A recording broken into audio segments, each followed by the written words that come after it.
মারা গেছেন। এর মধ্যে গণমাধ্যমে এসেছে এই শোকের সান্ত্বনা দিতে প্রধানমন্ত্রী শেখ হাসিনা গুলশানে খালেদা জিয়ার সাথে দেখা করতে যাচ্ছেন। এই ঘটনা আমাদের রাজনীতিতে কোনো টার্নিং পয়েন্ট নিয়ে আসছে কিনা সেটাই এখন প্রশ্ন। আর অপরদিকে দেশে বিএনপি নেত্রীর ডাকে টানা ১৯ দিনের অবরোধ চলেই যাচ্ছে। এর মধ্যে আজ বিএনপির পক্ষ থেকে আবারও আগামী ৩৬ ঘন্টার হরতাল ডাকা হয়েছে। গতকাল আমরা দেখেছি যে যাত্রাবাড়িতে বাসে আগুন দিয়ে ২৯ জনকে পুড়িয়ে দেওয়া হয়েছে। বার্ন ইউনিটে এখন শুধু মৃত্যুর মিছিল, মানুষ পোড়া উৎকট গন্ধ। রাজনীতির নামে মানুষ হত্যার শেষ কোথায়? এই নিয়ে আজকে কথা বলবো একাত্তর সংযোগে, এবং আমার সাথে আজকে যে অতিথিরা সংযুক্ত হয়েছেন দর্শক পরিচয় করে দিচ্ছি। আমার সাথে আছেন সোহরাব হাসান, যুগ্ম সম্পাদক দৈনিক প্রথম আলো, আছেন রাশেক রহমান, সহ সম্পাদক কেন্দ্রীয় উপকমিটি বাংলাদেশ আওয়ামী লীগ, এবং আছেন জোনায়েদ সাকি, প্রধান সমন্বয়ক গণসংহতি আন্দোলন। আপনাদের সবাইকে অসংখ্য ধন্যবাদ আমার সাথে একাত্তর সংযোগে সংযুক্ত হওয়ার জন্য। এবং দর্শকদেরকে একটু জানিয়ে দিতে চাই যে চাইলে তারাও আমার সাথে আজকের আলোচনায় যোগ দিতে পারেন, phone, SMS, Facebook, Twitter, Skype, যে কোনো মাধ্যমে পর্দায় দেখানো নাম্বারগুলোতে। আমি আমাদের আলোচনা শুরু করব এবং আমি চেষ্টা করব খালেদা জিয়ার গুলশান কার্যালয়ের সামনে আমাদের যে প্রতিনিধিরা আছেন, আমাদের প্রতিবেদকরা আছেন, ফারজানা রূপা, শফিক আহমেদ, তাদের কাছেও যাওয়ার চেষ্টা করব এবং প্রধানমন্ত্রীর গাড়িবহর সেখানে পৌঁছলে আমরা চেষ্টা করব সরাসরি সংযুক্ত হওয়ার জন্য। তারা একটু আমি আমার অতিথিদের কাছে যেতে চাই। সৌরভ হাসান, আশা করি আপনি শুনতে পাচ্ছেন আমার কথা। প্রধানমন্ত্রীর এই শোক প্রকাশ করতে যাওয়া বা সান্ত্বনা দিতে যাওয়া আমাদের রাজনীতিতে কি কোনো রকম টার্নিং পয়েন্ট নিয়ে আসবে? এই অচল অবস্থা থেকে আমাদের মুক্তি দিবে? আচ্ছা, ধন্যবাদ।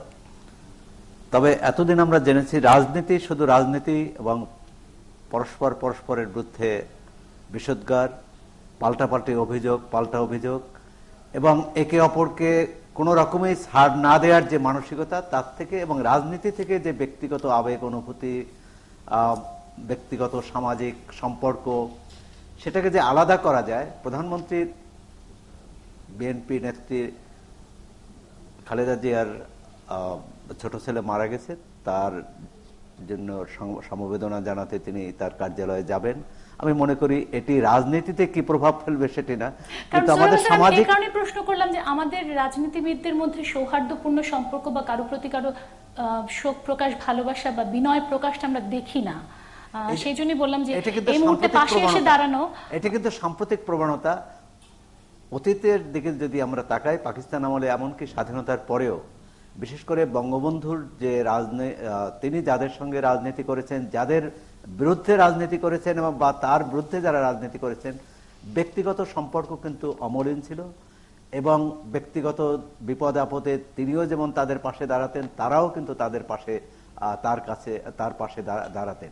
এই যে সৌহার্দ্যপূর্ণ সম্পর্ক, এবং এমনকি এরশাদ আমলেও যখন স্বৈরাচার বিরোধী আন্দোলনের যেসব রাজনৈতিক দল, তাদের মত পথের পার্থক্য ছিল, বাম জোট ছিল, আওয়ামী লীগের নেতৃত্বে 15 দলীয় জোট বা বিএনপি নেতৃত্বে 8 দলীয় জোট, নেতা নেত্রীদের মধ্যে কিন্তু এক ধরনের সদ্ভাব, সুসম্পর্ক এবং দুনেত্রী পাশাপাশি বসার ফটো দেখেছি। কিন্তু এখন একটা কমন অভিযোগ আছে সাধারণ মানুষের পক্ষ থেকে, একটা অভিযোগ বলা হয় যে আমাদের দুনেত্রী পরস্পরকে এত বেশি ঘৃণা করেন যে তারা মুখোমুখি মানে দর্শন করতে চান না, কিন্তু এই সময় বিপদে মানুষের পাশে এসে দাঁড়ানো।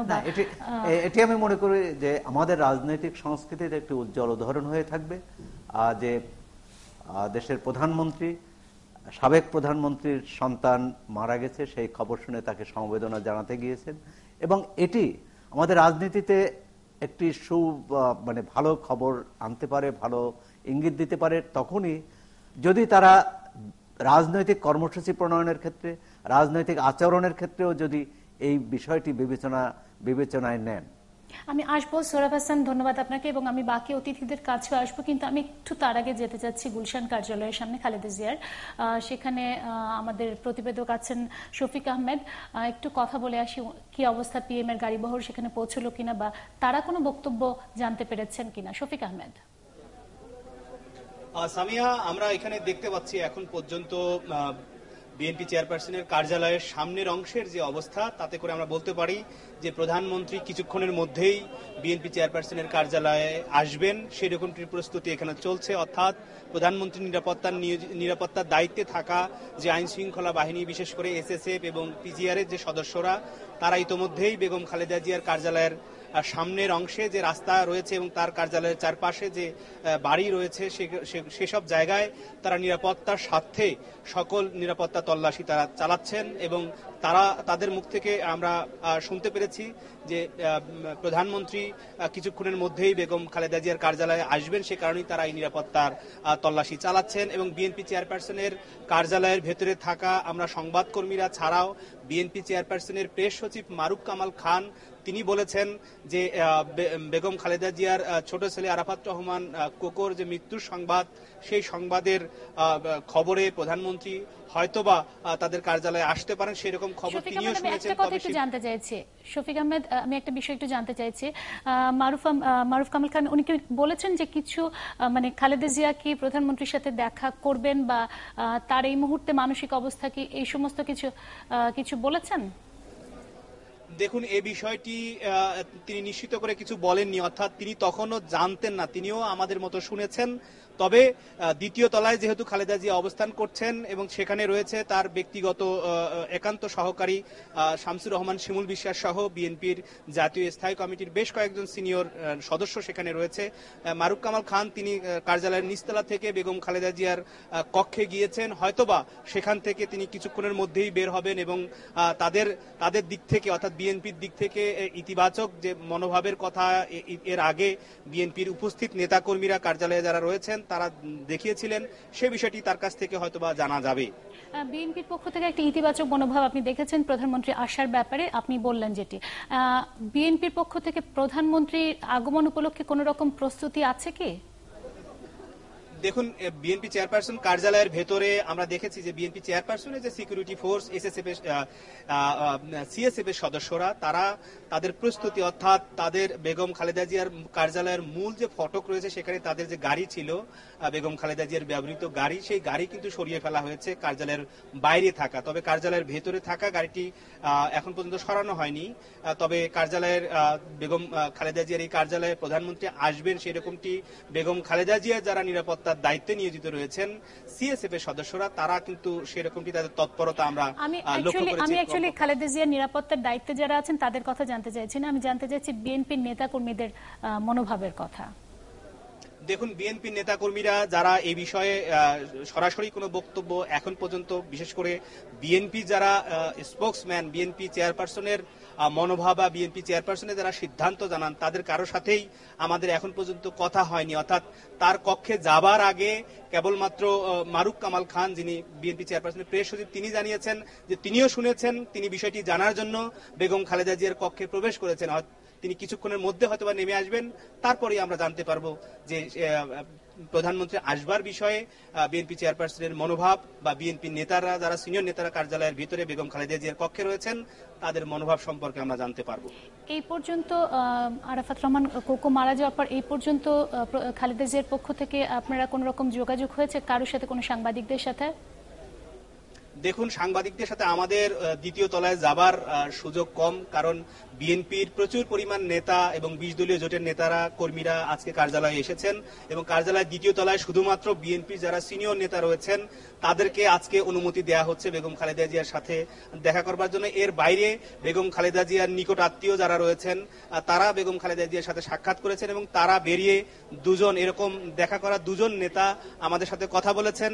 বিশেষ করে বিএনপির জাতীয় স্থায়ী কমিটির সদস্য ব্যারিস্টার রফিকুল ইসলাম মিয়া এবং 20 দলীয় জোটের অন্যতম শরিক দল কল্যাণ পার্টির সভাপতি মেজর জেনারেল অবসরপ্রাপ্ত ইব্রাহিম, তারা বলেছেন আন্দোলন চালিয়ে যাবেন বেগম খালেদা জিয়া। তবে আরাফাত রহমান কোকোর মরদেহ মালয়েশিয়া থেকে বাংলাদেশে আসবার যে প্রক্রিয়া রয়েছে সেই প্রক্রিয়াগুলো চলছে এবং তার সুনির্দিষ্টভাবে তারা জানাবেন দলের পক্ষ থেকে, তা বিস্তারিতভাবে জানানো হবে যে কখন আরাফাত রহমান কোকোর মরদেহ বাংলাদেশে নিয়ে আসা হবে এবং কোথায় তাকে দাফন করা হবে। আমরা যেটি কানাঘুষায় শুনছি যে সোমবারের দিকে নিয়ে আসতে পারে, সেটুকু কি তারা কনফার্ম করতে পারেনি এখনো? দেখুন, এই বিষয়টি নিয়ে আমি নিজেও মালয়েশিয়ায় অবস্থানরত বিএনপির যারা নেতা রয়েছে বা বিএনপি শাখা মালয়েশিয়ার যারা নেতারা আরাফাত রহমান কোকোকে নিয়ে আসা হতে পারে, কিন্তু ঢাকায় যারা অর্থাৎ বিএনপি চেয়ারপারসনের কার্যালয়ে যারা রয়েছেন তারা কিন্তু এই বিষয়ে এখনো আরাফাত রহমান কোকোকে বাংলাদেশে নিয়ে আসা হবে এই বিষয়টি তারা আমাদেরকে আনুষ্ঠানিকভাবে কথা বলেনি। তবে আমরা দেখেছি যে আরাফাত রহমান কোকোকে নিয়ে আসবার জন্য মালয়েশিয়া সরকারের সহযোগিতা এরকম চাওয়ার জন্য বিএনপি চেয়ারপারসনের যিনি পররাষ্ট্র বিষয়ক উপদেষ্টা, বিশেষ করে সাদিউদ্দিন আহমেদ, তিনি বাংলাদেশে নিযুক্ত হাইকমিশনার, মালয়েশিয়ার হাইকমিশনারের বাসভবনে গিয়েছিলেন তার সাথে কথা বলার জন্য। ঠিক কি কথা হয়েছে, কি সিদ্ধান্ত হয়েছে, সে বিষয়গুলো আমরা তার মুখ থেকে এখনো শুনতে পারিনি। শফিক আহমেদ, একটা বিষয় একটু জানতে চাচ্ছি, প্রধানমন্ত্রী সেখানে যাচ্ছেন, সেখানে নিরাপত্তা পরিস্থিতি কি দেখছেন ভেতরে এবং বাইরে? দেখুন, প্রধানমন্ত্রীর আগমন উপলক্ষে আমি আগে বলেছি যে কার্যালয়ের বাইরের বিশেষ করে 3টি রাস্তা রয়েছে। 83 নম্বর সড়কের যে প্রধানমন্ত্রী আসবার আগে সাধারণত অন্যান্য জায়গা যে ধরনের নিরাপত্তা বলয় তৈরি করে, প্রধানমন্ত্রীর নিরাপত্তার দায়িত্বে থাকা আইন শৃঙ্খলা বাহিনীর সদস্যরা, বিশেষ করে এসএসএফ এবং পিজিআর এর সদস্যরা, সেরকম কি এখানে নিরাপত্তা তারা নিশ্চিত করছেন এবং এখনো তা চলমান রয়েছে। এবং বিএনপি চেয়ারপারসনের কার্যালয়ের ভেতরে আমরা কমপক্ষে 2জন পিজিআর এর সদস্য এবং দুজন এসএসএফ এর সদস্যদেরকে আমরা দেখেছি, যারা বিএনপি চেয়ারপারসন বেগম খালেদা জিয়ার যে সিএসএফ এর সদস্য অর্থাৎ নিরাপত্তার দায়িত্বে থাকা নিয়োজিত সদস্যদের সাথে কথা বলছে, হয়তো বা তাদের সাথে সমন্বয় করে সমন্বয়ের কথা বলছেন। আমি একটু জানতে চাচ্ছি শফিক আহমেদ, আপনার কাছে কি কোনো তথ্য আছে প্রধানমন্ত্রী অ্যাকচুয়ালি কোন দিক দিয়ে ঢুকবেন, এবং যারা বিএনপি নেতাকর্মীরা, সাধারণ মানুষরাও আছেন, তাদেরকে কি ওখান থেকে সরিয়ে দেওয়া হয়েছে কিনা, এই বিষয়গুলো কিছু জানতে পেরেছেন? যে কার্যালয়ের ভেতরে থাকা নেতাকর্মীদেরকে এখনো সরানো হয়নি, তবে কার্যালয়ের বাইরে যারা অবস্থান করছিলেন তাদেরকে সরিয়ে দেওয়া হয়েছে। এবং প্রধানমন্ত্রী আসবার যে রাস্তা, সেই রাস্তা সম্পর্কে আমরা কিছুটা ধারণা পেয়েছি, অর্থাৎ বনানীর রাস্তা হয়ে গুলশান 2 নম্বর সেকশন হয়ে 2 নম্বর মোড় হয়ে প্রধানমন্ত্রী এই 86 নম্বর সড়ক গুলশান যে বেগম খালেদা জিয়ার কার্যালয় রয়েছেন, সেই কার্যালয়ে এই রাস্তায় দিয়ে আসবার কথা, সেরকমটি নিরাপত্তা তৈরি করা হয়েছে বিভিন্ন এই রাস্তা জুড়ে, অর্থাৎ প্রধানমন্ত্রীর আসবার যে রাস্তা, সেই রাস্তা জুড়েই এই ধরনের নিরাপত্তা তৈরি করা হয়েছে। যান চলাচল কিছুটা তারা আপাতত স্বাভাবিক, অর্থাৎ স্বাভাবিক যে যান চলাচল তা তারা বিরত রেখেছেন প্রধানমন্ত্রীর আসার খবরে। ধন্যবাদ শফিক আহমেদ। আমি আসবো আপনার কাছে আবারও, প্রধানমন্ত্রী সেখানে পৌঁছানো মাত্র আমরা আপনার কাছে চলে আসবো। তার আগে আমি একটু আবারও যেতে চাচ্ছি রাশিক রহমানের কাছে। রাশিক রহমান, আপনার কি মনে হয় যে প্রধানমন্ত্রীর সেখানে যাওয়া, শোক প্রকাশ করা, সান্ত্বনা দেয়া আমাদের রাজনীতিতে আবার নতুন করে একটা টার্নিং পয়েন্ট আনবে, এই অচলাবস্থার অবসান ঘটতে পারবে বলে কি আপনি মনে করেন? আপনাকে ধন্যবাদ। প্রথমত, মাননীয় প্রধানমন্ত্রীর বেগম খালেদা জিয়ার সাথে সাক্ষাৎ, তার কনিষ্ঠ সন্তান আরাফাত রহমান কোকো, এই উপলক্ষে তার যে যাওয়াটা, এটা আসলে ঠিক রাজনৈতিক কোনো যাওয়া নয়। তিনি মানুষ হিসেবে প্রত্যেক মানুষের মৃত্যুতেই দুঃখ পান, কষ্ট পান, এবং স্বাভাবিকভাবে বাংলাদেশের প্রধানমন্ত্রী হওয়ার কারণে, নিরাপত্তার কারণে তিনি অনেক জায়গায় যেতে পারেন না। এবং যেহেতু বেগম খালেদা জিয়া সাবেক বিরোধী দলীয় নেত্রী এবং বাংলাদেশের একটি অন্যতম বৃহৎ দলের সভাপতি, এটি খুবই স্বাভাবিক যে তিনি তার সন্তানের মৃত্যুতে কষ্ট পাবেন, দুঃখ পাবেন, এবং সেটাকে সামনে রেখেই তিনি গেছেন। এবং এই ক্ষেত্রে জন ডানের একটা কথা বলাই যেতে পারে, সেটা হচ্ছে, man is not an island and that every man dies diminishes me, অর্থাৎ মানুষ তো বিচ্ছিন্ন কোনো দ্বীপ না।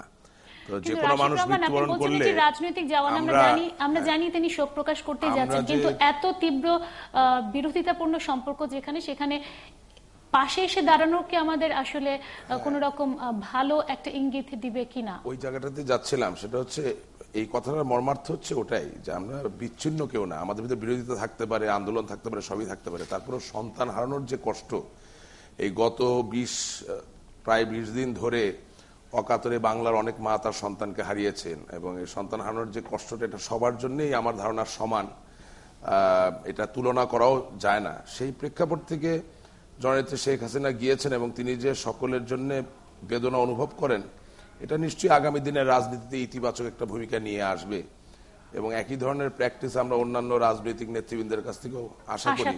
তবে শুধু একটু বলতে চাই যে জননেত্রী শেখ হাসিনার বেগম খালেদা জিয়ার কাছে যাওয়া, তার সন্তানের মৃত্যুর কারণে, ইন্তেকাল হওয়ার কারণে, সেটা খুবই স্বতঃস্ফূর্ত স্বাভাবিক একটি আচরণ ওনার পক্ষ থেকে, প্রত্যাশিত এবং খুব স্বাভাবিক, এবং তিনি মানুষের কষ্টে কষ্ট পান। আপনাকে ধন্যবাদ রাশিক রহমান। আমি আসবো জুনায়েদ সাকির কাছে, তার আগে আমি একটু আবারও যেতে যাচ্ছি গুলশান কার্যালয়ে। সেখানে আমাদের বিশেষ প্রতিনিধি ফেজানা রূপাও আছেন, তার সাথে আমরা সংযুক্ত হতে পেরেছি। রূপা, আপনি কি বলতে পারবেন সেখানকার আইন শৃঙ্খলা পরিস্থিতি, বা পিএম কতদূর পর্যন্ত গিয়ে পৌঁছেছেন, কি অবস্থা সেখানকার? সামিয়া, প্রধানমন্ত্রী শেখ হাসিনা খুব আকস্মিকভাবে গণমাধ্যমে আমাদের কাছে নানান সূত্রে খবরটি এসেছিল যে তিনি বিএনপি চেয়ারপারসন, তার দীর্ঘদিনের রাজনৈতিক প্রতিপক্ষ খালেদা জিয়া, যার ছোট ছেলে প্রবাসে মালয়েশিয়াতে আজকে দুপুরে 12টায় মারা গিয়েছেন, সেই শোকার্ত খালেদা জিয়ার প্রতি তার সমবেদনা জানাতে তিনি গুলশানে যে কার্যালয়ে খালেদা জিয়া গত 19 দিন ধরে অবস্থান করছেন সেখানে তিনি আসবেন।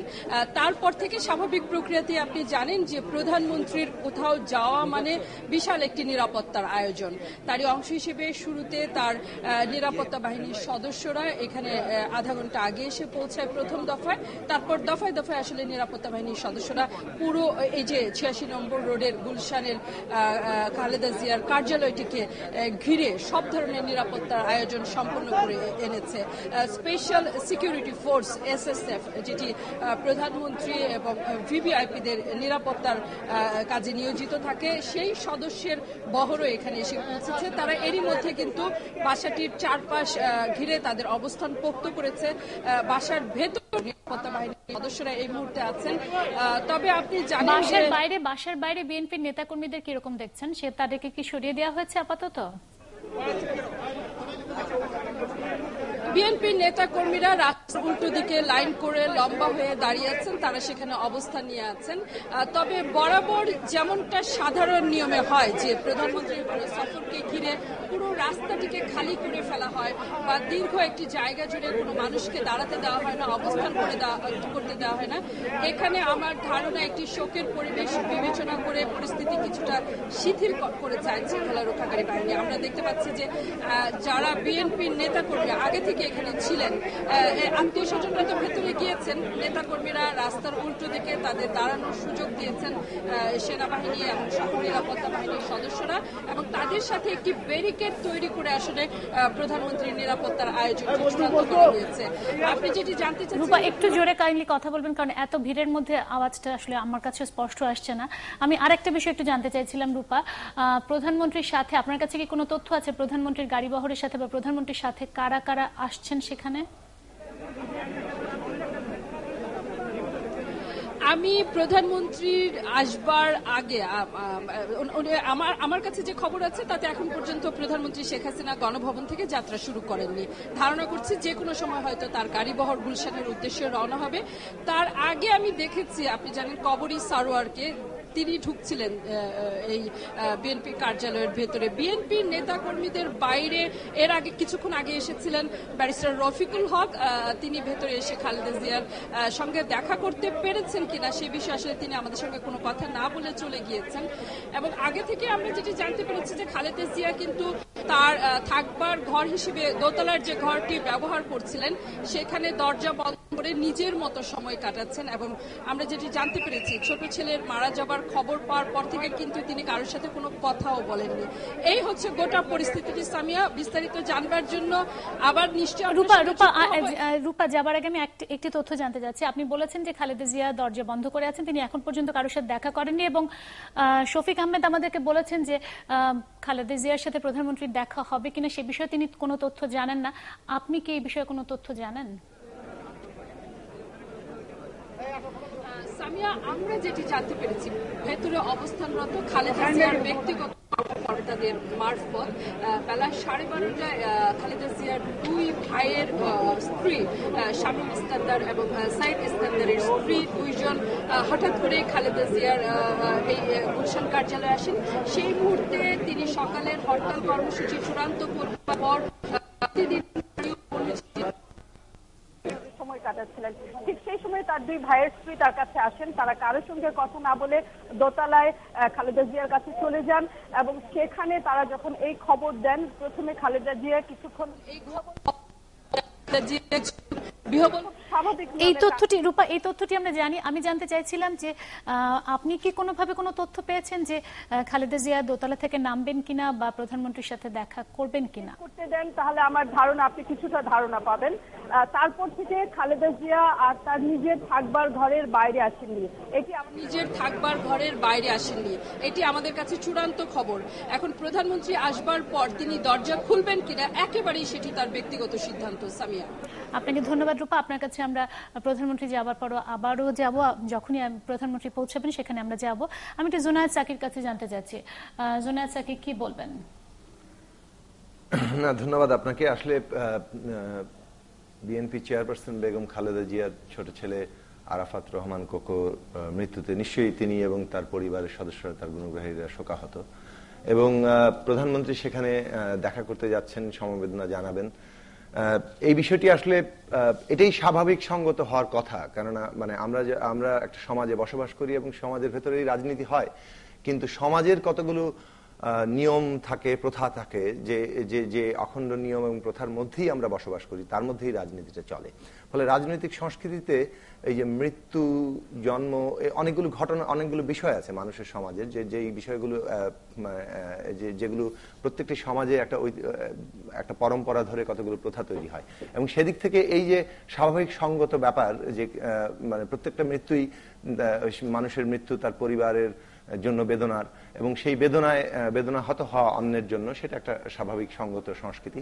এবং সেই দিক থেকে এই জায়গায় বরং আমাদের এটা নিয়ে এত বিস্তৃত যেটা স্বাভাবিক সঙ্গত হওয়ার কথা ছিল সেটাই আমাদের এখানে অনেক গুরুত্বের সাথে আলোচিত হচ্ছে, কেননা এই স্বাভাবিক সংস্কৃতিটারই এখানে একটা বড় ধরনের অভাব আমরা দেখেছি এর মধ্যে, এবং তার ফলে আজকে এই ঘটনাটা একটা বিরাট আলোচনার বিষয় হয়েছে। কিন্তু আপনি যে প্রশ্নটা শুরুতেই করেছিলেন যে এটা একটা টার্নিং পয়েন্ট হবে কিনা, সেটা আমার মনে হয় যে এখনো নিশ্চিত করে বলার সময় হয়নি, কেননা আসলে যে রাজনৈতিক সংকটটা বিরাজমান, সরকারের দিক থেকে আজকে পর্যন্ত দুপুর পর্যন্ত যে বক্তব্য আমরা শুনেছি, তাতে তারা এই রাজনৈতিক সংকটের বিষয়টাকে আসলে খুব বেশি আমলে নিচ্ছেন না, প্রায় অস্বীকারই করছেন যে রাজনৈতিক সংকট বলে কিছু নাই, ফলে যা হচ্ছে এটা কেবলমাত্র সন্ত্রাস এবং এটা একটা আইন শৃঙ্খলার সমস্যা, এবং সেইভাবে তারা সেটা মোকাবেলা করবেন। কাজেই ওই অবস্থানের বদল না ঘটলে তো আসলে এই দেখা হয়তো একটা রাজনৈতিক সংস্কৃতির ক্ষেত্রে একটা উপাদান যুক্ত হলো, কিন্তু এটা এই রাজনৈতিক সংকটের মধ্যে কোনো প্রভাব ফেলবে কিনা এটা এখনো নিশ্চিত করে বলা যাচ্ছে না।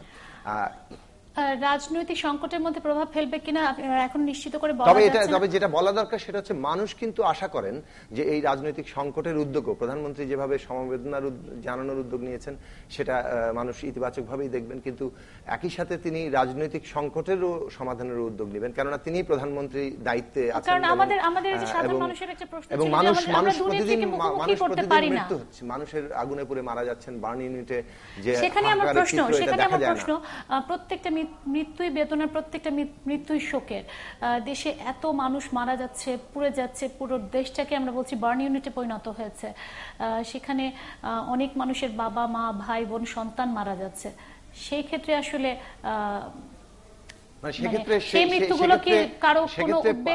যেটা মানুষ আশা করছেন যে কোনো মানে দায়ের পরস্পর যে দায় দেওয়ার একটা আমরা দেখছি, সেটার অবসান ঘটিয়ে এখানে একটা উদ্যোগ মানে সকল পক্ষ থেকেই আসবে এবং বিশেষভাবে সরকারের দিক থেকে আসবে, কেননা সরকারেরই আসলে এখানে সরকার ড্রাইভিং সিটে আছে, সুতরাং সরকারেরই উদ্যোগটারই আসলে তাৎপর্য আছে। আমি একটা বিষয় একটু জানতে চাইছিলাম, যেটি বললাম এখন যে প্রত্যেকটা মৃত্যুই কষ্টের, শোকের, বাকি যারা দেশের সাধারণ মানুষ পুড়ছে মারা যাচ্ছে, অবশ্যই সেই মৃত্যুগুলো আরো নির্মম এবং সেটা আরো বেশি, কেননা তাদের তো মানে মানুষ তো প্রাকৃতিক নিয়মে হয়তো মৃত্যুবরণ করবে, আমরা সকলেই করব, সেটা এক স্বাভাবিক মৃত্যুর, আমরা সেটা যতই বেদনার হোক সেটা একটা অনিবার্য সত্য, কিন্তু যেটা অস্বাভাবিক মৃত্যু, যেভাবে যে মানুষগুলো কর্মক্ষেত্রে যাচ্ছেন, যে মানুষগুলো জীবন যাপনের যার অধিকার আছে, তারা আজকে বেঘরে মারা পড়ছেন এবং কোন রকম রাজনৈতিক সংস্রব ছাড়াই আজকে দেখা যাচ্ছে তিনি হয়তো মানে বাঁচার দায়ে তিনি কাজে যাচ্ছেন, কাজ থেকে ফিরছেন এবং বাসে উঠছেন, কেননা তার প্রাইভেট কার নাই, অথবা প্রাইভেট কার থাকলেও কি মানে অর্থাৎ প্রত্যেকেই যে মানে এই একটা অনিশ্চিত পরিস্থিতির মুখোমুখি হয়ে যাচ্ছেন এবং তারপরে বার্ন ইউনিটে জায়গা হচ্ছে, মৃত্যুবরণ হচ্ছে। যারা মারা যাচ্ছেন তারা সম্ভবত মানে যারা বেঁচে আছেন তাদের চাইতে একদিক থেকে সৌভাগ্যবান, কেননা বার্ন ইউনিটের যারা আছেন তাদের অবস্থাটা দেখলে বোঝা যায়, অনেকেই বলছেন যে মানে আমার এই অবস্থার চাইতে মৃত্যুই অনেকভাবে শ্রেয়। কাজেই সেই দিক থেকে যে জিনিসটা হচ্ছে যে এই মৃত্যু তো কোনোভাবেই কাম্য না, এই বাংলাদেশ তো আমরা চাইনি। কাজেই এই বাংলাদেশে আজকে যে রাজনৈতিক সংকটের এই সহিংসতার প্রেক্ষাপটে আছে, সেই সংকটের দিকে সরকার মনোযোগ দিবে এবং অবিলম্বে এটার ব্যাপারে তারা উদ্যোগ গ্রহণ করবেন। আমি একটু তাহলে রাশেক রহমান আপনার কাছে জানতে চাচ্ছি, আপনারা নিজেরাই বলছেন যে এই সাক্ষাৎ বা এই শোক প্রকাশ বা সমবেদনা আমাদের রাজনীতিতে হয়তো কোনো প্রভাব ফেলবে না, কারণ এটি রাজনৈতিক সাক্ষাৎ নয়, এটি শোক প্রকাশ এবং সমবেদনার সাক্ষাৎ। কিন্তু দেশের মানুষ পুড়ছে, মারা যাচ্ছে, এবং আমরা দেখেছি সরকার যৌথ বাহিনীর নামেও আসলে কোনো লাভ হচ্ছে না। যদি লাভ হতো তাহলে আসলে মারা যেত না, এ ধরনের সন্ত্রাসী ঘটনা ঘটতো না। কেউ শান্তিপূর্ণভাবে কর্মসূচির চালিয়ে যাচ্ছে, কিন্তু এই ধরনের ঘটনা ঘটছে, এবং কেউ সন্ত্রাস প্রতিরোধের জন্য যৌথ বাহিনীর নামেও আসলে সন্ত্রাস মোকাবেলা করতে পারছে না। তাহলে আমরা কোথায় যাব বা কি অবস্থা দাঁড়াবে, কার কাছে ভরসা পাবো? অ্যাকচুয়ালি আপনি একা কেন কোথাও যাবেন? আপনার সাথে আমিও যোগ করি, আমি বা কোথায় যাব বা আমরা কোথায় যাব? It is we are all affected, কম আর বেশি। ঘটনা আমি বলতে চাইছি তাহলে মানুষ কার কাছে ভরসা পাবে, জনগণ কার কাছে ভরসা পাবে? মানুষকে সরকারের উপরেই ভরসা রাখতে হবে। তবে এটি তো কি বলে যে সিনবাদের আশ্চর্য চেরাগ নয় যে আপনি ঘষা দিলেন আর নাশকতা একদিনে বন্ধ করে ফেলতে পারবেন। বাংলাদেশের সমাজ প্রচন্ড রকম নাশকতা একদিনে বন্ধ করার মানে একদিন দুদিন পর পর 29 জন 28 জন মানুষ মারা যাওয়া। একটু শেষ করতে দেন, একটু বলি। আমাদের শেষ ভরসার স্থল আমাদের সরকারের কাছেই।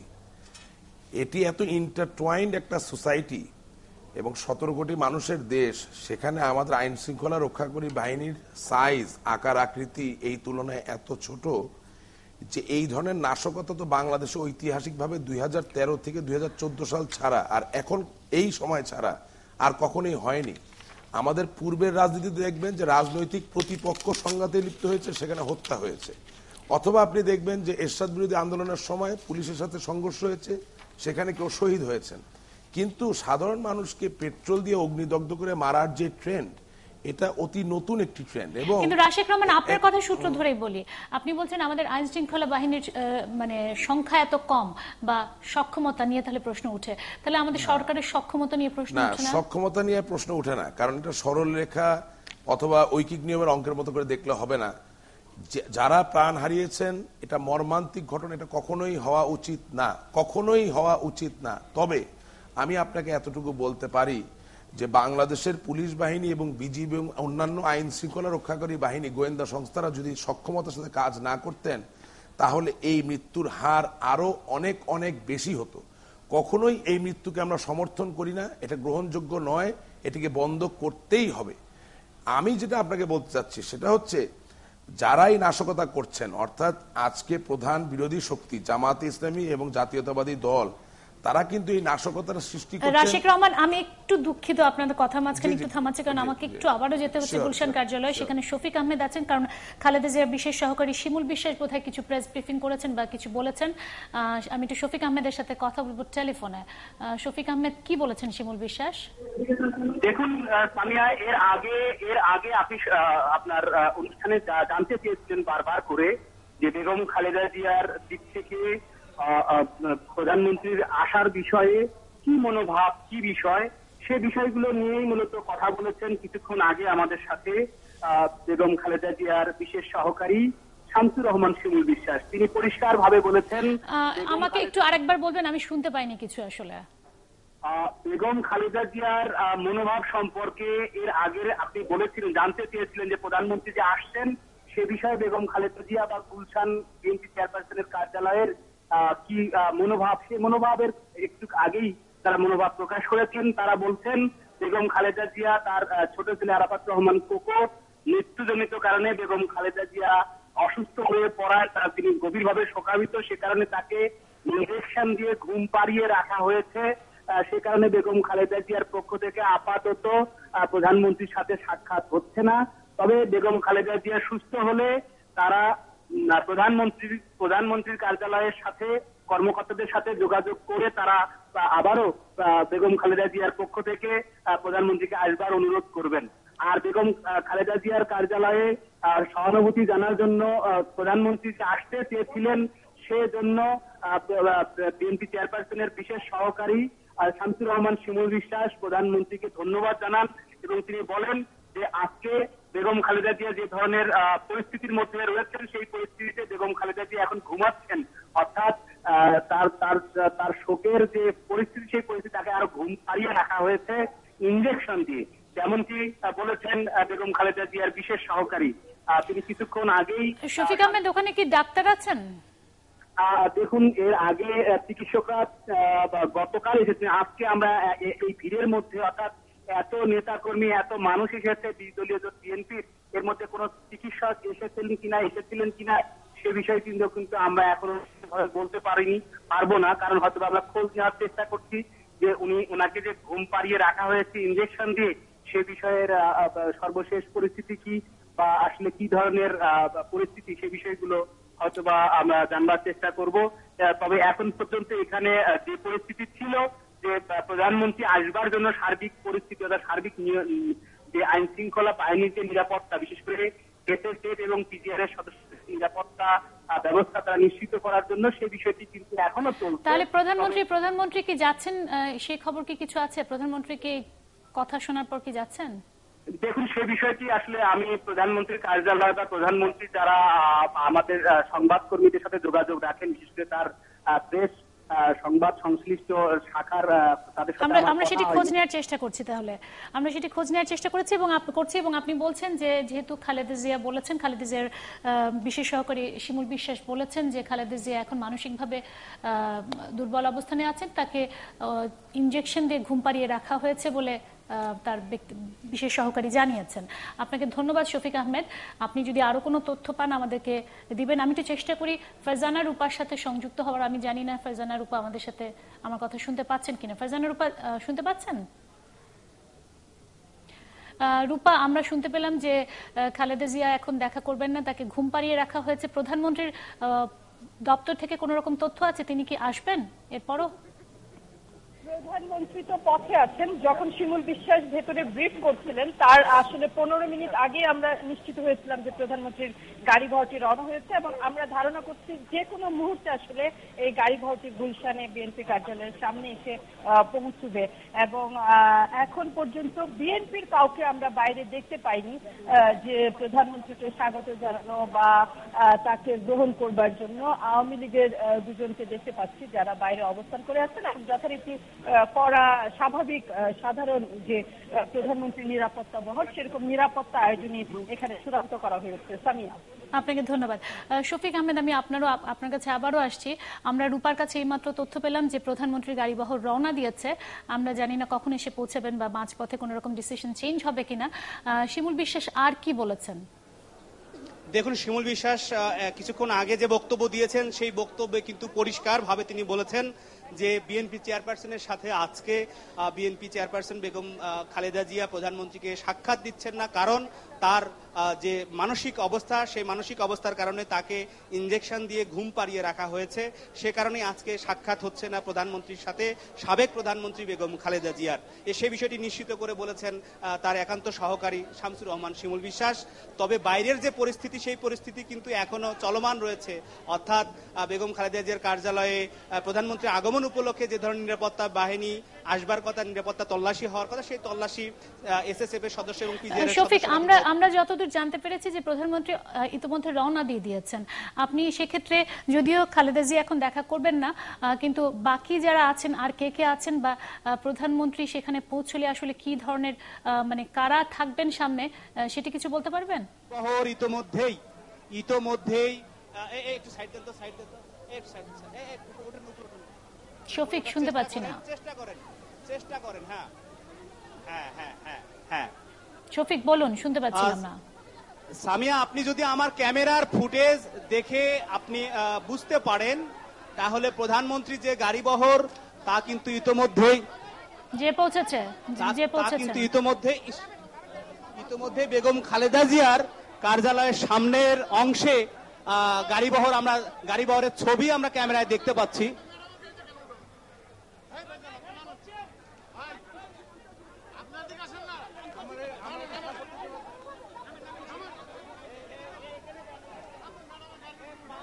শফিক, কাইন্ডলি আপনি আমাদেরকে জানাবেন যে প্রধানমন্ত্রীর সাথে কে কে নামছেন।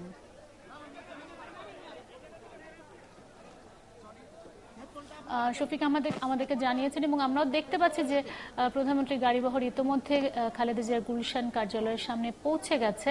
আমরা এখনো দেখিনি, প্রধানমন্ত্রী এখনো নামেননি, নামলে আমরা জানাবো দর্শক তার প্রধানমন্ত্রীর সাথে কে কে আছেন।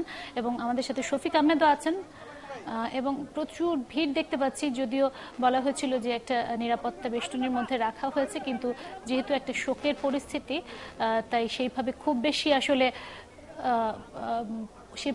নিয়ন্ত্রণ করা হয়নি। তবে গেটটা আমরা বন্ধ দেখতে পাচ্ছি। শফিক, আপনি যদি ওখানে একটু ব্রিফ করতেন আমাদেরকে।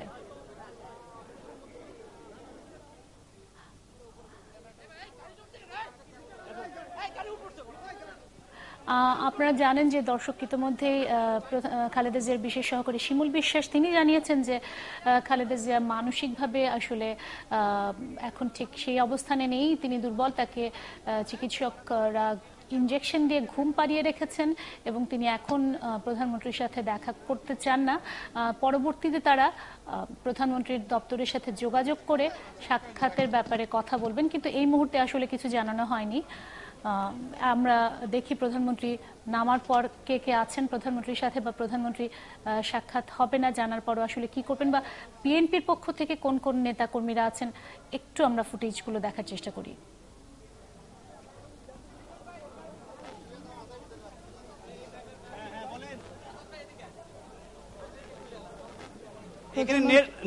জি বলুন শফিক। শফিক, প্রধানমন্ত্রী কি গাড়ি থেকে নেমেছেন? আমরা এই গেটের বাইরে থেকে আসলে বুঝতে পারছি না।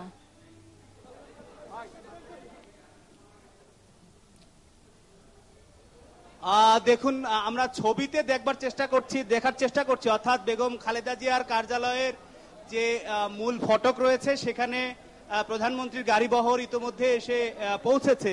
তবে যেহেতু বেগম খালেদা জিয়া অসুস্থ রয়েছেন, ঘুমিয়ে রয়েছেন, সে কারণে শেষ পর্যন্ত তার সাথে দেখা হবে কিনা সে বিষয়টি নিশ্চিত করে দেখা হচ্ছে না, সেরকমটি নিশ্চিত করে বলেছেন। তবে বেগম খালেদা জিয়ার বিশেষ সহকারী শামসুর রহমান শিমুল বিশ্বাস তিনি কার্যালয়ের যে মূল ফটক পকেট গেট রয়েছে সেখানে তিনি গেছেন। হয়তোবা তিনি প্রধানমন্ত্রীর যারা অফিসিয়াল রয়েছেন। শফিক, আমরা দেখছি গেটটি এখনো বন্ধ রয়েছে।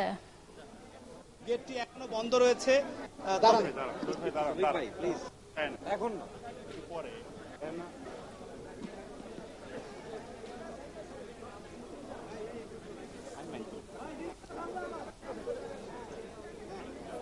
আমরা অ্যাকচুয়ালি খালেদা জিয়ার গুলশান কার্যালয়ের ভেতর থেকে ছবিগুলো দেখতে পাচ্ছি। গেটের বাইরে রয়েছেন প্রধানমন্ত্রী এবং গেটটি এখনো বন্ধ রয়েছে এবং ক্যামেরাটা উঁচু করলে সম্ভবত আমরা দেখতে পাবো প্রধানমন্ত্রীর গাড়ি থেকে আসলে কারা কারা নামছেন এবং প্রধানমন্ত্রী এই কথা জানার পর আসলে কি করবেন আমরা জানি না, দেখার চেষ্টা করি।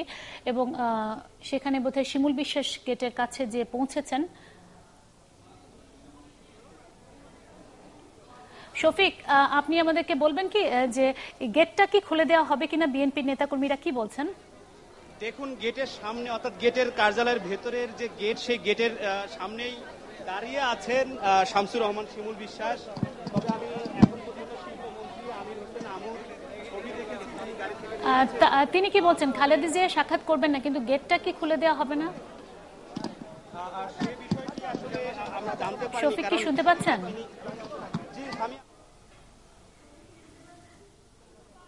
রূপা, আপনি কি আমার কথা শুনতে পাচ্ছেন?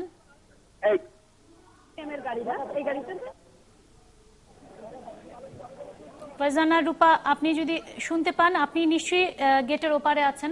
আপনি প্রধানমন্ত্রীর সাথে কারা আছেন এবং প্রধানমন্ত্রী এখন কি করছেন আমরা আসলে এখান থেকে গেটের এপার থেকে বুঝতে পারছি না। আপনি একটু বলবেন কি গাড়ি থেকে কে কে নেমেছেন বা কি করতে যাচ্ছেন প্রধানমন্ত্রী?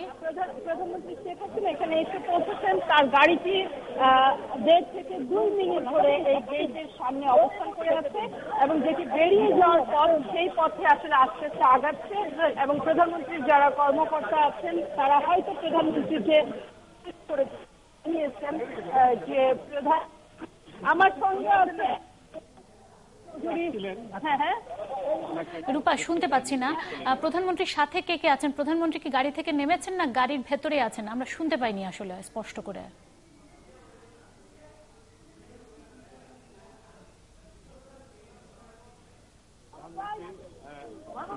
এই কথাটা জানিয়েছেন।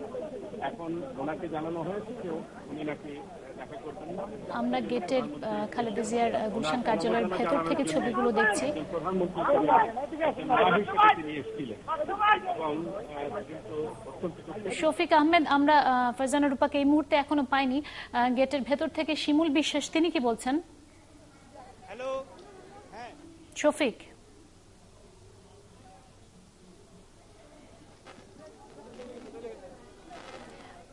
প্রধানমন্ত্রী গাড়িবহর কি চলে যাচ্ছে? শফিক আহমেদ, আপনি কি দেখতে পাচ্ছেন? আমরা গাড়িগুলোকে মুভ করতে দেখছি। বন্ধ থাকায় আমরা দেখছি যে প্রধানমন্ত্রী যে গাড়িবহর ছিল সেই গাড়িবহরের গাড়িগুলো কার্যালয়ের সামনে থেকে ইতোমধ্যে তারা রওনা হচ্ছেন, অর্থাৎ তারা আবার ফেরত যাচ্ছেন। তারা এসেছিলেন কার্যালয়ের সামনে যেহেতু বেগম খালেদা জিয়া এখন পর্যন্ত অসুস্থতার কথা বলা হয়েছে, সে কারণেই প্রধানমন্ত্রীর গাড়িবহর, এবং আমরা দেখতে পাচ্ছি যে প্রধানমন্ত্রীর গাড়িবহরের সাথে প্রবীণ রাজনীতিবিদ, বিশেষ করে এই সরকারের যারা মন্ত্রী রয়েছেন, যারা সরকারের কারা কারা গিয়েছিলেন আপনি দেখতে পেয়েছেন? আমি আসলে এই পার থেকে বুঝতে পারিনি। আপনি কি কিছু দেখতে পেয়েছেন শফিক আহমেদ, কারা গিয়েছিলেন প্রধানমন্ত্রীর সাথে? জি সামি, আমি বলছি, আমি মন্ত্রীদের ফ্ল্যাগওয়ালা গাড়িগুলো দেখছি। সঙ্গত কারণেই তারা মন্ত্রী, এবং একজন মন্ত্রী জনাব আমির হোসেন আমু, যিনি শিল্পমন্ত্রী, তাকে আমি গাড়ি থেকে নামতে দেখেছি এবং তিনি ঢুকবার জন্য। শফিক, একটু কাইন্ডলি জোরে কথা বলুন না, ওখানে প্রচুর মানুষের ভিড়, আমি কিছুই শুনতে পাচ্ছি না আপনার কথা। সামিয়া, আমরা দেখছি যে বেগম খালেদা জিয়ার কার্যালয়ের সামনে থেকে যে গাড়িবহর, প্রধানমন্ত্রীর যে গাড়িবহর, সেই গাড়িবহর এসেছিল এবং গাড়িবহর এখন প্রবেশ করতে না পেরে তারা চলে যাচ্ছেন। গাড়িবহরের সাথে বেশ কয়েকটি গাড়িতে ফ্ল্যাগ লাগানো রয়েছে, বিশেষ করে আমরা ধারণা করতে। শফিক, একটা কথা একটু শুধু জানতে চাইছি, আপনি যদি আমার কথা শুনে থাকেন, আমি একটা কথা জানতে চাইছি। প্রধানমন্ত্রীর গাড়ি এসেছিল, গাড়িবহর এসেছিল, এবং গাড়িবহর দেখা করবেন না, খালেদা জিয়া দেখা করবেন না শুনে চলে যাচ্ছেন, কিন্তু গেটটি কেন খোলা হলো না? প্রধানমন্ত্রী আসার পর মানে জানার চেষ্টা করেছেন? দেখুন, গেটে এখনো দাঁড়িয়ে রয়েছেন, পকেট গেটে এখনো দাঁড়িয়ে রয়েছে বিএনপি চেয়ারপারসনের বিশেষ সহকারী শামসুর রহমান শিমুল বিশ্বাস। আর গেটটি যে মূল ফটক, যে পাশ দিয়ে প্রধানমন্ত্রী প্রবেশ করবার যে রাস্তা, সেই রাস্তায় ব্যবহার করা যে গাড়ি, সেই গাড়ি কিন্তু সেখানে এখনো আড়াআড়িভাবে করে রাখা হয়েছে। সে কারণে যে প্রবেশের ক্ষেত্রে যে ব্যবস্থা, সেই ব্যবস্থা কিন্তু মূলত নেই। পকেট গেটটিও কিন্তু বন্ধ রয়েছে, এবং পকেট গেটের সামনে বিএনপি চেয়ারপারসনের যিনি একান্ত সহকারী শামসুর রহমান শিমুল বিশ্বাস, তিনি রয়েছেন। তার সাথে নিরাপত্তা নিয়োজিত সদস্যরা, বিএনপি চেয়ারপারসন যারা নিরাপত্তা দিয়ে থাকেন, তারা রয়েছেন। এই হচ্ছে বিএনপি চেয়ারপারসন কার্যালয়ের সামনের। ধন্যবাদ শফিক আপনাকে। এবং আমি একটু যাওয়ার চেষ্টা করব ফারজানা রূপার কাছে, কারণ আমরা এখানে দেখলাম যে প্রধানমন্ত্রী গাড়িবহর চলে যাচ্ছে এবং গেটটিও খোলা হয়নি। খালেদা জিয়া সাক্ষাৎ করতে চাননি, তা বলা হয়েছে। শিমুল বিশ্বাস যেটি জানিয়েছেন, খালেদা জিয়া বিশেষ সহকারী, যে তিনি এখন মানসিকভাবে অসুস্থ আছেন, শারীরিকভাবে তাকে ইনজেকশন দিয়ে ঘুম পাড়িয়ে রাখা হয়েছে। ফারজানা রূপা, কি বলবেন, গেটের ওপারের চিত্র কি? উপদেষ্টা ইকবাল সোবহান চৌধুরীর সঙ্গে আসলে কথা হচ্ছিল আমার, ঠিক যে মুহূর্তে প্রধানমন্ত্রীর গাড়িটি কিছুক্ষণ দাঁড়ানোর পর প্রধানমন্ত্রী গাড়ি থেকে নেমেছিলেন এবং তিনি গেটটি বন্ধ দেখতে পেয়েছেন, দেখে তিনি আবার গাড়িতে উঠে বসেছেন এবং তারপর তার গাড়িটি আবার ফেরত চলে গিয়েছে। তার সঙ্গে থাকা কর্মকর্তারা জানিয়েছেন তিনি গণভবনে ফেরত যাচ্ছেন। ইকবাল সোবহান চৌধুরী আমাকে যেটি বলেছেন যে প্রধানমন্ত্রী একজন মা হিসেবে আজকে খালেদা জিয়ার এই চরম দুঃসময়ে তার সন্তানের চলে যাওয়ার সময় তার পাশে এসে দাঁড়াতে চেয়েছিলেন, তাকে সমবেদনা জানাতে চেয়েছিলেন, কিন্তু যেহেতু গেটটি বন্ধ সেই জন্য তিনি আর গাড়ি থেকে ভেতর পর্যন্ত যাওয়ার তার সুযোগ হয়নি এবং সেই জন্য তিনি গণভবনে ফেরত গিয়েছেন। সামিয়া, এই হচ্ছে আমার কাছে এখন তথ্য এখানকার। আপনাকে ধন্যবাদ ফারজানা রূপা। আমি একটু যেতে যাচ্ছি সোহরাব হাসান, আমাদের সাথে যারা যুক্ত আছেন। সোহরাব হাসান, আমরা দেখতে পেলাম এবং শুনতে পেলাম যে প্রধানমন্ত্রী গাড়িবহর সেখানে পৌঁছেছিল এবং খালেদা জিয়ার বিশেষ সহকারী শিমুল বিশ্বাস তিনি বলেছেন খালেদা জিয়া এখন সাক্ষাৎ করবেন না, পরবর্তীতে জানানো হবে তথ্য। প্রধানমন্ত্রী গেছেন রূপার কাছে, আমরা যেটি শুনলাম যে প্রধানমন্ত্রী গেট পর্যন্ত গেছেন, গেট বন্ধ ছিল এবং তিনি আবার ব্যাক করেছেন। একজন মা হিসেবে তিনি দেখা করতে চেয়েছিলেন। আমাদের রাজনীতিতে আসলে শিষ্টাচার বা সমবেদনার সংস্কৃতিটুকু কি আসলে রইল না? আপনি বলছিলেন যে এটি আমাদের রাজনীতিতে টার্নিং পয়েন্ট হবে কিনা প্রধানমন্ত্রীর যাওয়া বা দেখা করা। আসলে আমরা যে শোককেও যে রাজনৈতিকভাবে ব্যবহার করার চেষ্টা করি, শোক জানানো এবং শোক গ্রহণ করার মধ্যেও যে রাজনীতি, এটি খুবই দুঃখজনক, খুবই বেদনাদায়ক যে একজন প্রধানমন্ত্রী, সাবেক প্রধানমন্ত্রীর সন্তান মারা গেছে, সেটা শুনে তিনি সমবেদনা জানাতে গিয়েছেন। তার সাথে দেখা করলে ওই রাজনৈতিক দলের যে কর্মসূচি, তার যে কর্মসূচি, তাতে কোনো প্রভাব পড়তো বলে মনে হয় না, বা সেটি রাজনীতিকে এবং শোক প্রকাশকে যদি আলাদা করে দেখতে না পারেন রাজনীতিকরা, তার চেয়ে দুঃখজনক আর কি হতে পারে। আমাদের মানুষের, গণমানুষের যে আশা আকাঙ্ক্ষা, তাদের যে প্রত্যাশার সাথে রাজনৈতিক নেতৃত্বের তাদের যে মনোভাব, তাদের যে চিন্তা, যে দুস্তর ফারাক, সেটা আবারও প্রমাণিত হলো। আমরা কেন এই দুটি রাজনৈতিক প্রধান দলের নেতা নেত্রীরা শোকে দুঃখে, বিপদে আপদে আনন্দে তারা কাছাকাছি আসতে পারবেন না। আনন্দের কথা বাদই দিলাম, বিপদে তো মানুষ মানুষের পাশে যেয়ে বিপদে শোকের সময় একজনকে শোক জানাবেন, এটি জানাতে না দেওয়াটা আমি মনে করি যে খুবই দুর্ভাগ্যজনক, এবং এটি আমাদের রাজনীতিতে আরো বৈরিতা বাড়াবে এবং পরস্পর যে ভুল, এটি দিয়ে একটি দৃষ্টান্ত হতে পারত। আজকে সাবেক প্রধানমন্ত্রী তার সন্তান হারানোর শোকে মজ্জুমান, এটি আমরা স্বীকার করি। তিনি অসুস্থ হয়ে পড়তে পারেন, কিন্তু আইসিইউতে মানুষ রোগী দেখতে যান। তিনি যদি অসুস্থও থাকেন, তিনি যদি চেতনাও হারিয়ে থাকেন, তাহলে তাকে প্রধানমন্ত্রী দেখতে যাবেন, তাকে দেখে আসবেন, তিনি হয়তো কথা বলতে পারতেন না। কিন্তু গেট খুলে তাকে অভ্যর্থনা জানানো, তাকে তার সাথে তার বিশেষ সহকারী অথবা প্রেস সচিব কথা বলা, তাকে এক ধরনের এই যে সমবেদনাটা গ্রহণ করতে পারলেন না, আমি মনে করি যে এটি আমাদের রাজনৈতিক সংস্কৃতিতে একটি খারাপ দৃষ্টান্ত হয়ে থাকবে, এবং এটি নিয়েও আবার পরবর্তীকালে রাজনীতি হবে না, এটি আশা করি। এটি নিয়েও পরবর্তীতে রাজনীতির আশঙ্কা করছেন আপনি।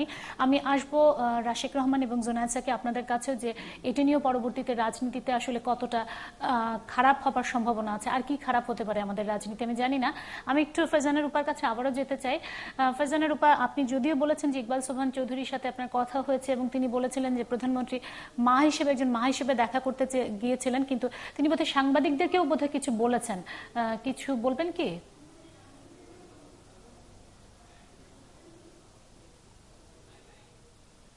রূপা রূপার সাথে বোধহয় আমরা সংযোগ বিচ্ছিন্ন হয়ে গেছে। আমি তাহলে রাশেক রহমান আপনার কাছেই যাই। যেটি বলছিলেন সোহরাব হাসান, যে এটি নিয়েও ভবিষ্যতে রাজনীতি হবার আশঙ্কা তিনি করছেন। আমাদের সমবেদনার রাজনীতি বা শিষ্টাচারের রাজনীতিও আমরা আসলে মানে সেটি বিলীন হয়ে যাচ্ছে, কি বলবেন? আমি 3টি পয়েন্ট রেজ করবো, একটু আমাকে অ্যালাউ করবেন। প্রথমে আমি সোহরাব ভাইয়ের একটি কথার তীব্র প্রতিবাদ জানাই। তিনি বলেছেন শোক জানাতে গিয়েও রাজনীতি। মাননীয় প্রধানমন্ত্রী শুধুমাত্র একজন মানুষ হিসাবে মৃত্যু যে একটি নিশ্চিত সত্য, এটিকে আলিঙ্গন করার মধ্যে দিয়ে একজন মা হিসাবে আরেকজন মায়ের যে কষ্ট, সেই জায়গায় সমবেদনা এবং সহযোগিতার হাত, সহমর্মিতার হাত বাড়ানোর জন্য গিয়েছেন, সেখানে রাজনীতি কিছুই ছিল না। তবে আমি আমার স্বল্প অভিজ্ঞতা থেকে যেটা বুঝি, আইসিইউ তো বাদই দিলাম, আমার বাড়িতেও যদি একটা মৃত্যুর ঘটনা ঘটে এবং খোদা না করুক আমি বা আমার বাবা মা দিয়ে ওরকম অসুস্থ হয়ে থাকেন, তারপরে তো আমার বাড়িতে কেউ একজন যিনি শোক জানাতে এসেছেন তাকে বসাবেন, হয়তোবা বলবেন যে ভাই ঠিক আছে আমি জানাবো, উনি কথা বলতে পারছেন না, আমরা খুব দুঃখিত। বাড়ির যারা আছেন, সেই জেস্টারটাও কিন্তু দেখানো হয় নাই। সেখানে টার্নিং পয়েন্টের তো কোনো প্রশ্নই আসে না। আর আগামী দিনের আন্দোলনের ব্যাপারে আপনার মাধ্যমে সমস্ত জাতিকে জানাতে চাই, নাশকতা ভিত্তিক, সন্ত্রাস ভিত্তিক যে আন্দোলন, তথাকথিত আন্দোলন চলছে, তা শুধু দিন দিন আরো ভালোর দিকেই যাবে। কারণ বাঙালি একটি রেজিলিয়েন্ট জাতি, তারা সন্ত্রাস পছন্দ করে না, আপনি বলছেন যে সন্ত্রাস দমন হবে, অবশ্যই দমন হবে, এবং আমরা এই অবস্থা থেকে বেরিয়ে আসব। প্রশ্ন আছে আপনার কাছে, আপনি বলছেন যে বাঙালি ভালোই হবে। আমরা আসলে এত আশঙ্কার মধ্যে আছি যে সারাক্ষণ নেতিবাচকই আশঙ্কা করি, কিন্তু আমি একটু রূপার সাথে সংযুক্ত হতে পেরেছি, যে রূপার কাছেই যেতে চাই। রূপা, ইকবাল সোবহান চৌধুরী সম্ভবত সাংবাদিকদের কোন রকম ব্রিফ করেছেন, কিছু ব্রিফ করেছেন, বলবেন কি? ইকবাল সোবহান চৌধুরী যেটি বলেছেন মোটা দাগে তার বক্তব্য হচ্ছে যে আজকে যে আচরণ প্রধানমন্ত্রী এখানে এসে পেলেন, অর্থাৎ তাকে গ্রহণ করবার জন্য, স্বাগত জানানোর জন্য বিএনপির পক্ষ থেকে কেউ গেটে ছিলেন না এবং গেটটি বন্ধ অবস্থায় তিনি পেয়েছেন, এবং তারপর তিনি ফেরত গিয়েছেন। তিনি কোনো রাজনৈতিক উদ্দেশ্যে এখানে আসেননি, তিনি একেবারেই মা হিসেবে আরেকজন মায়ের দুঃসময়ে তাকে সমবেদনা জানাতে এসেছিলেন। এইরকম আচরণকে ইকবাল সোবহান চৌধুরী বলেছেন যে একেবারে রাজনৈতিক শিষ্টাচার বহির্ভূত এবং খুবই অনাকাঙ্ক্ষিত এই আচরণ, এবং সে কারণে অনেকটা কষ্ট পেয়ে প্রধানমন্ত্রী ফেরত গিয়েছেন এবং তার সুযোগ হয়নি খালেদা জিয়ার সাথে দেখা করে তাকে সমবেদনা জানানোর। সামিনা, আপনাকে ধন্যবাদ রূপা আমাদের সাথে সংযুক্ত হওয়ার জন্য। আবারও জুনায়েদ সাকি, যেটি বললেন ইকবাল সোবহান চৌধুরী, বা আমরা যেটি দেখলাম যে গেটটিও খোলা হয়নি বা কেউ খালেদা জিয়ার পক্ষ থেকে অ্যাটলিস্ট যে কথাটুকু বলেননি। খালেদা জিয়া মানসিকভাবে এখন খুব কষ্টকর অবস্থায় আছেন, কিন্তু বিপদ আপদে কষ্টেই তো মানুষ মানুষের পাশে যেয়ে দাঁড়ায়।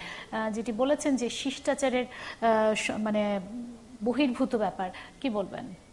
না, এটা তো আসলে বিএনপি যারা প্রতিনিধি তারা জবাব দিবেন। আমাদের দিক থেকে এই ঘটনাকে যেভাবে দেখছি সেটা আমাদের কাছে অনভিপ্রেত মনে হয়েছে এবং মানে এই প্রধানমন্ত্রী গিয়েছেন সেটার তার সাথে ওই অফিসের যারা কর্তব্যরত আছেন, দায়িত্বে আছেন, যারা স্পোক্সম্যান, তাদের স্পোক্সপারসন, তার সাথে প্রধানমন্ত্রীকে রিসিভ করা কিংবা তার সাথে কথা বলা এবং তার বেগম খালেদা জিয়ার বর্তমান অবস্থা সম্পর্কে তাকে অবহিত করা, এটা আমরা মনে করি যে এটা সাধারণভাবে একটা সাধারণ সংস্কৃতি কিংবা সাধারণ একটা ভদ্রতার ব্যাপার। যে জায়গাটা আমি বলতে চাইছিলাম যে আপনি প্রথমেই টার্নিং পয়েন্টের কথা বলেছিলেন, যে আসলে টার্নিং পয়েন্টের ব্যাপারে আমি আগেই আশঙ্কা প্রকাশ করেছিলাম এবং এই বিষয়টা আসলে যে রাজনৈতিক বিভাজন এখানে তৈরি হয়েছে এবং যে ধরনের সংকট বিরাজমান এবং যে পরিস্থিতি বিরাজমান, তাতে এই ঘটনা যে খুব দ্রুতই একটা টার্নিং পয়েন্ট আনবে তা না। মৃত্যুর পরে যখন শোকের সময় যখন মানুষের মধ্যে এত বিরোধ থাকে, সেক্ষেত্রে আসলে আমরা বিরোধটা এমন জায়গায় এসছে যে এখানে শোকও রাজনীতির বিষয় হয়ে উঠছে এবং মৃত্যুও রাজনীতির বাইরে যেতে পারছে না। আমি যেটাই বলছি যে আমাদের সমাজের মধ্যেই একটা বড় ধরনের মানে এমন বিভাজন চলে যাচ্ছে যে এমনকি এটা ঠিক যে সামাজিক অনুশাসন প্রথা এগুলো বদলায়, কিন্তু বিষয় হচ্ছে যে সামাজিক অনুশাসন প্রথাগুলো একটা নির্দিষ্ট সময় পর্যন্ত একটা প্রথা আকারে থাকে, সেইগুলো জায়গাও যখন আসলে রাজনীতি গ্রাস করে তখন বোঝা যাবে যে আমাদের সমাজটা অনেক বড় আকারে বিভক্ত হয়েছে এবং এটা আমাদের জন্য মানে কোনো শুভ ইঙ্গিত না। আমি যে জায়গাটা আসতে চাইছি যে আসলে আবারও সম্ভবত এখানে খুব বেশি সময় পাবো না, তো যতটুকু বলা দরকার সেটা হচ্ছে যে রাজনৈতিক প্রেক্ষাপট আছে এই সহিংসতার পেছনে এবং সেই রাজনৈতিক প্রেক্ষাপট কিভাবে সমাধান হবে এবং এই পরিস্থিতিতে কিভাবে তাদের মধ্যে আদৌ সংলাপ হবে আমি জানি না, কিন্তু এবং সংলাপকে আসলে কোনো সম্ভাব্য মানে ভবিষ্যৎ হিসেবে আমরা দেখতে পাওয়ার কোনো